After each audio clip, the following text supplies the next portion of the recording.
Meanwhile, the Evansville family of a released Hamas hostage is now celebrating her return to Israel. News 8's Danielle Zukoski spoke with her nephew and his wife and is here now with what they had to say. Danielle. Yes, well, that Evansville couple I spoke to say they are still in shock after learning the news that their aunt is alive and back in Israel after being held captive by Hamas for about 3 weeks.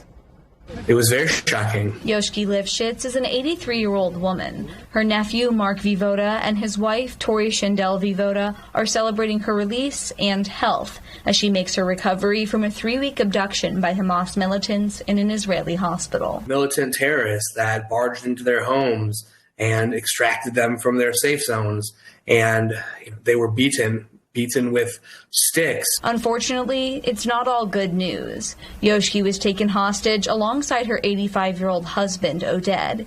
He was not one of the 2 prisoners released by Hamas. I was stricken with extreme joy with our international family when the news came, but also, there is this devastation that is still occurring. To have that news come through was a great shock in a good way, but also strange because now you have to reverse more of the process, which is good. The Vivodas say Oded and Yoshki had health concerns, so they did not think they would survive. We also know that they were treated humanely and they were given food and they were given medication when they needed it, at least for the 2 that had been released. Oded and Yoshki were peace activists in the Nir Oz kibbutz. They worked with many Palestinian people to bring them to Israel for medical care. Yoshki and Oded were part of the original founding members of the kibbutz Nir Oz. And what that means is they actually worked with Palestinian peoples to buy that land legally and get it and have transactions. Shindel Vivoda says she hopes for an end to this violence soon. Don't lose sight of humanity. Don't lose sight of the dignity and respect that everyone deserves. The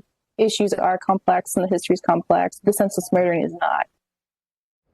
Mark and Tori say their family members plan to use this platform to continue to advocate for peace in the region. I'm Danielle Zukoski for Wish TV, wishtv.com, and like us on Facebook.